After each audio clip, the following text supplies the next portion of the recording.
Okay, so picking up, what we did was we watched the video without sound, but those of you who are your viewing pleasure can watch the video on the sound on the supplements page on both the Flint Water process. So now we're going to section 9.1. We'll come back to some things. So the first thing is, what's the type of data? Is it categorical or quantitative? So that's your first challenge. And then the second challenge is there just one measurement or were there two? If there are two, then we have difference between means or difference between proportions. On your open intro, you did some studies of difference between proportions. Okay? Like when you're trying to see was there discrimination between that study in North Carolina in the early 70s or not. Could that happen by chance or not? So today we're talking about the difference of means. But before we do that, let's just go to this picture. There was a Norman Rockwell picture here, and they're in New York, and it said, "Lift up your eyes."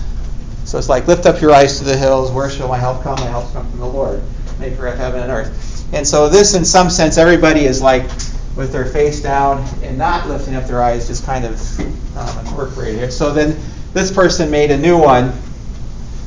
Again, lift up thine eyes, and sort of the same sort of deal. Did anybody see the social dilemma last night?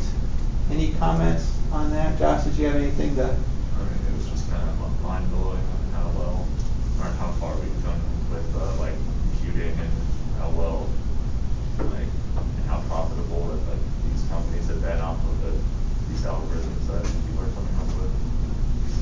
I wouldn't think profitability is not so bad. It's what it does to our brains and things that can be problematic. It's just like the things they didn't account for is what. Oh, okay. They had good intentions, like to make money, but then it's like the algorithms got out of hand. Yeah, Andrew, you want to say anything else? Yeah, I mean, I thought it highlighted two big problems. Like one of our own personal level addiction to technology, but then also like how technology is now vastly influencing our society. And has the power to like swing elections, but it is causing a bunch of like polarization in our society. It is convoluting truth and like what is true anymore, and there's just it's causing a lot of harm in society. So anyway, this was kind of the illustration that sometimes maybe we need to be reminded. I need to be reminded of where my eyes should be more often than where I can be.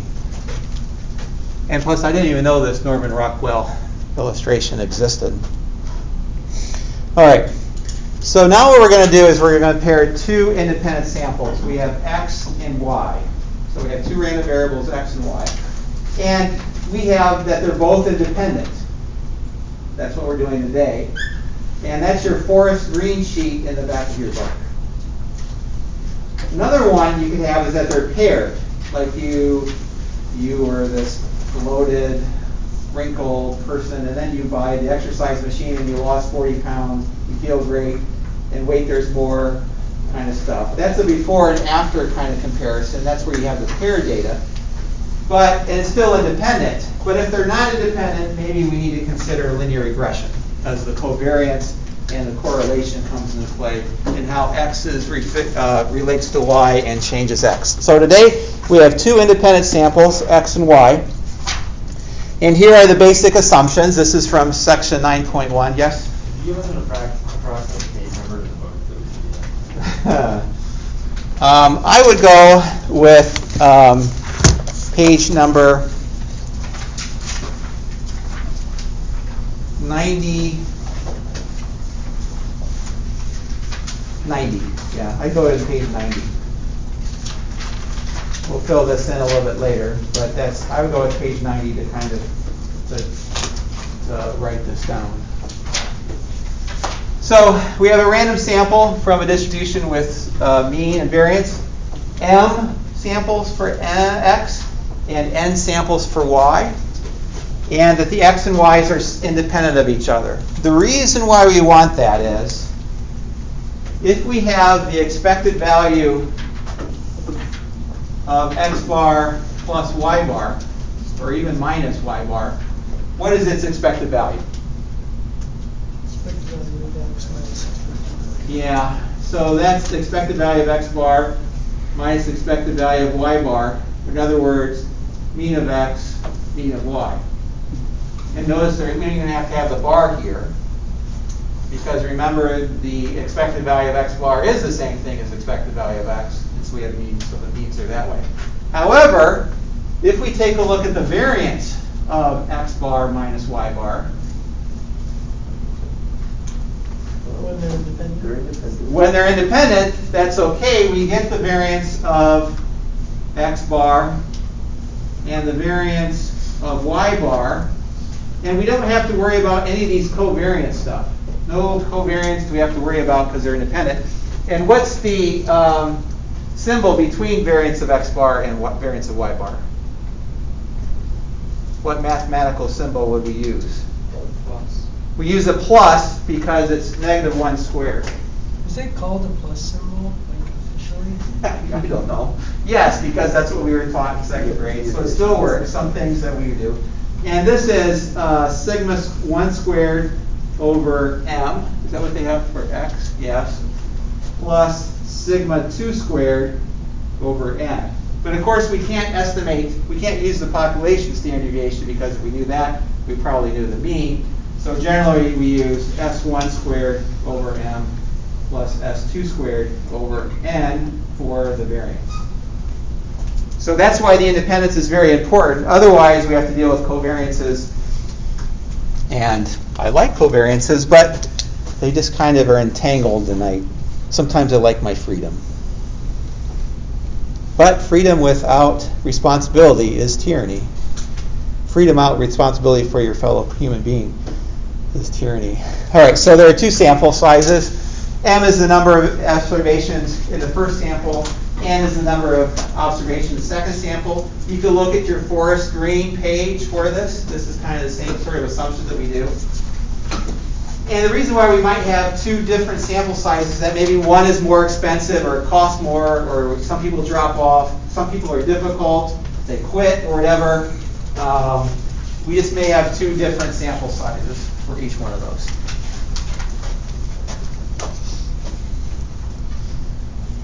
And the normal curve, it's proximally normal, and the mean is the difference of means, and the standard error is what we had over there. Just the only difference is we have a square root of that for S1 squared. So let's do an example. Before we do that, we have to make sure it's normal. If both are bigger than 30, what can kick in? Central limit theorem. If they're not both necessary, there's a sentence in there somewhere. If they're both not greater than 30, what do we have to do?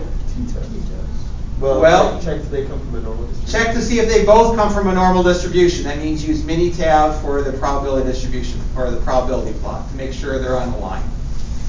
So if they're bigger than 30, hey, we don't care, the central limit theorem kicks in.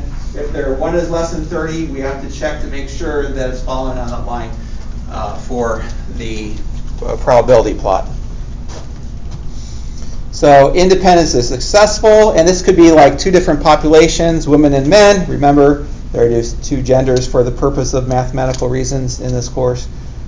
Method 2, you might divide the sample into two groups, maybe smokers and non-smokers. Or maybe 3, you might just say, hey, we're going to randomly assign group A and group B once we have the people there. Both will be bell-shaped and analyzed. Again, normal if they're both bigger than or equal to 30, and what all. Okay, so here's our hypothesis test. All right, on your sheet of paper, in 15 seconds, take your opposite hand from your dominant hand and write the letters of the alphabet as much as you can. Ready, go. Oh, this is so bad.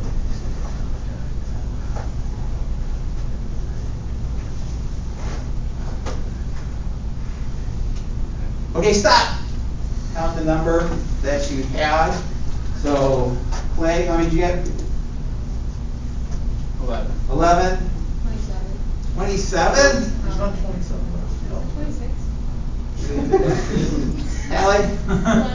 11. 11. Lauren? 18, 17, I didn't have that pencil up. 0, 7, 16. 16, 10, 17. 9. 12, 13. 11. 0. Did you write with your correct hand, or you just let All right, 27. So here's a chance. We may ask the question, is there a difference between males and females? So the difference of male and females, first of all, we're going to only use the unpulled case where we use that standard error. Okay, the square root of that. So again, it's our sample value minus our null value, standard error. Just the same thing, our statistic minus our parameter if assumed, divided by a standard error. It still kind of works. It's all on your four-screen sheet that you can use. And for our case, for a t-distribution, our difference of means minus our hypothesized difference of means over our standard error of our sample. So here we go. This is a randomly selected sample of 63 randomly selected students. And let's enter in that data, if I can do it into my calculator. All right, so if you have your calculator out, we're just going to go ahead and straight use this. First of all, we'd really have to check the randomization and all of that. So go to stat. Can someone just kind of 31, 12.5? Actually, I have it entered into my calculator. So go to stat button, and I want to do tests, and I'm doing a 2-sample t-test, number 4. And I'm going to enter the stats. If I had data in my list, I would do something else. So my sample mean for the first one was 12.55. The sample standard deviation was 14.01. I had 31 in my sample, 13.65 for the sample mean for the second one, 14.46 was its standard deviation, 32 was its sample size, and I'm going to do the first one where they're not equal to each other. Okay. So the null hypothesis is that mu1 does equal mu2. There is no difference between males and females. The second one is that they're not equal to each other. Yeah. What does pooled mean again? Okay, so there's two things that you have. Pooled is where you're saying, hey, they both are coming from the same standard deviation. So that means we're going to get a smaller standard error. Unpooled is where we're not saying they come from the standard deviation. Your book, and I kind of agree with DeVore in this case, although I can be persuaded otherwise, says to pretty much always use no pool. Okay, so one side is where the standard deviations are equal. That's on the first 4-screen page. If you flip over, is the second 4-screen page. It's easier to calculate the degrees of freedom for the pooled. Unpooled, it's very difficult. It's a long, complicated formula. However, since we have technology now, we might as well use that. You're more conservative if you use the unpooled. Could you give us an example of a situation where the standard deviations would be the same? Oh, yeah. I mean, if you do tests over and over again, the calculus scores in 2003 compared to the calculation scores from 2004, the standard deviation is pretty much the same. We're just trying to see if the variations of the average is the same. Okay, so we keep going down, and I'm going to use magenta, and I can calculate this, and I get a t-score of something. Come on, come in here. Why doesn't it like me?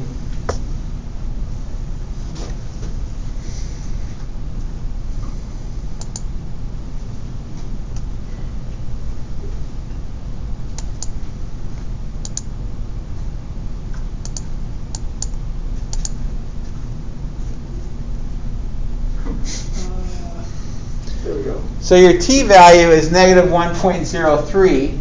Your difference of proportions, or your p-value is 0.307. So would we reject or fail to reject in this situation? What did you say? You said reject? You said reject? Why? Because the p-value is greater than 0.5. Sure. So what's the probability in favor of the alternative hypothesis then? 30%? Is that conceivable? So we would fail to reject the null hypothesis.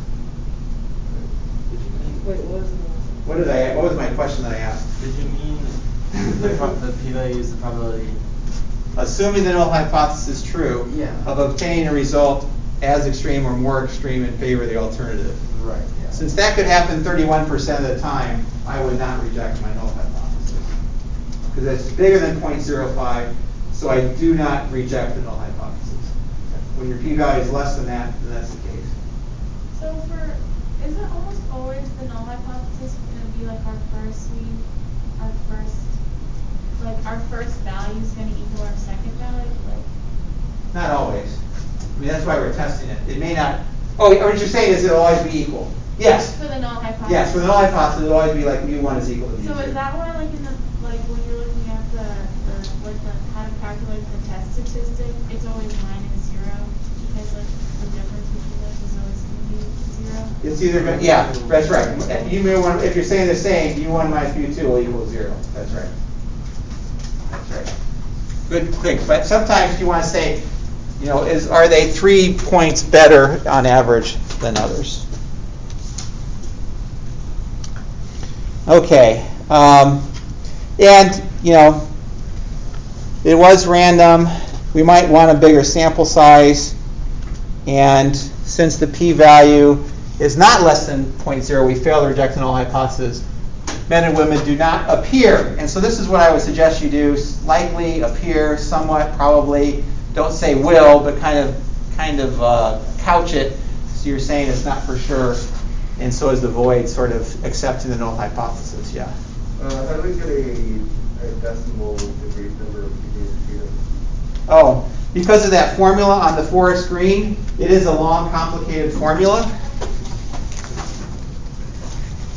And so you round up. So if you take a look at this degrees of freedom, and this is why I think in the old days you would never use this, because it's just too long to calculate. I mean, you're just plugging in numbers, but the degrees of freedom does take a while.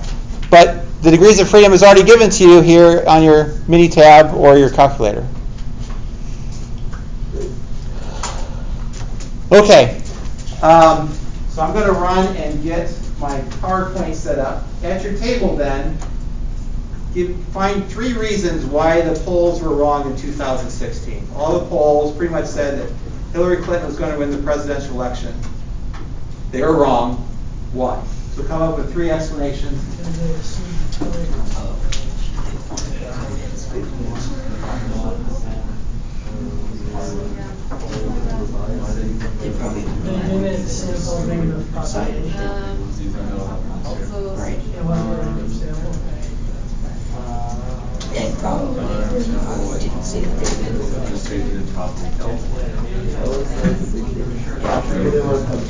So basically,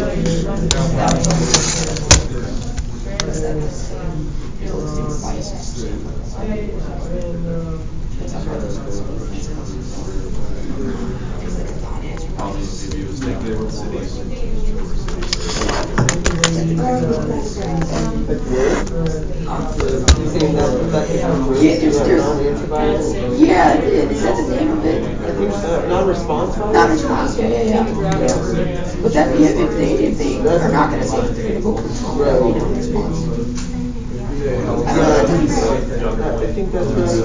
I feel like, non-response bias is like, you do say you do a call sample, you randomly people, and they don't answer. Call them, they don't answer. That's non-response. Yeah, because maybe the typical person who doesn't answer, maybe is more likely to vote for Trump. Sure. Yeah. But I think there's definitely a category people are not willing to say it. Tuesday's gonna be an interesting day, neighborhood. I'm just waiting to hear what happens. After I turned in my ballot, I was like, Here, you ready? I'm ready. I don't really care what kind of process. From the left, if you walk in, and you're on the front side, like third, fourth, right? That's what the polls right now are. That's also nice. Biden, Good, good. Say reader. For years.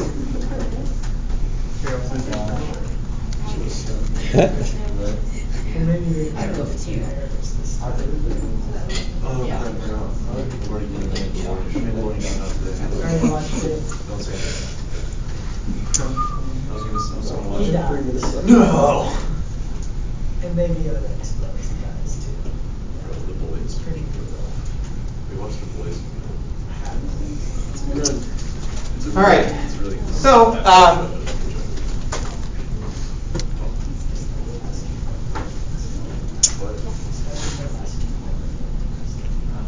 here's some of their problems with intervals and tests. All right. Huffington Post said 98% chance that Clinton was going to win on November 7th. Trump had 1.7%. New York Times said that she had a 90% chance of winning. On November 8th, 2016, Trump had 303 electoral votes. So Trump won. Why were the polls so wrong? And you have some answers for this in your question. And we can focus in on Wisconsin and Michigan. So in 2012, 2008, going back, always Democrat. So that's one thing, that they always voted Democrat. And in 2016, they both went Republican, or at least for Trump. In the 2016 polls, they were all like, Clinton had like big leads, 8, 9, 5, 12, 3, 5, 4, 4, 8. And November 6th, after the election, he won by 0.7%. So what happened? Did Trump just get lucky, or are the polls just wrong? All right. So we have bias, type 1, type 2 errors. And here's the big thing we want to write. When our estimates tend to systematically over an estimated parameter value, that's bias. Okay, that's an important one that you should know. You might want to copy that down. Error is when an unbiased estimator produces an estimate that slightly misses its mark. Bias is when you overestimate systematically or underestimate. Error is when your unbiased estimator produces just through chance variation. 1 minute, so I have to skim through this all because of technical difficulties. This kind of says, like, if you had different samples, you might get different things. Assuming that he had 60%, the realm of parameters could be this, and you plot it all, and you get something like that. Well, what happened, if they underestimated by chance alone, notice that their margin of error would capture the true percentages for Trump. But that's not what happened. Instead, we saw this, and here was the bias of the polls. So all their estimates were biased in what they did. And here are some of the explanations. Non-response bias, so people didn't respond to the polls. Less educated people are less responsive to polls. Usually this isn't a big problem, but like you'll listen to on the radio, in the past, educated and uneducated, or people with less education, voted the same, particularly among white voters. But in this case, it was drastically different. I shouldn't say drastically. They didn't adjust for this, and they estimated the polls. And since state has many white voters without college degree, this is very big effect in Wisconsin. Undercoverage bias. Polls cannot figure out undecided voters, unlike this year's election where a lot of people have already made up their mind. Again, they tend to split their votes, but in 2016 they broke more towards Trump than expected in Wisconsin. These were uncovered. Turnout by Trump voters were higher than expected, and then people lied to pollsters. It's called the Bradley effect for Tom Bradley for a Los Angeles vote. So that's why you always need to check your assumptions and check for bias. Otherwise, your errors are meaningless.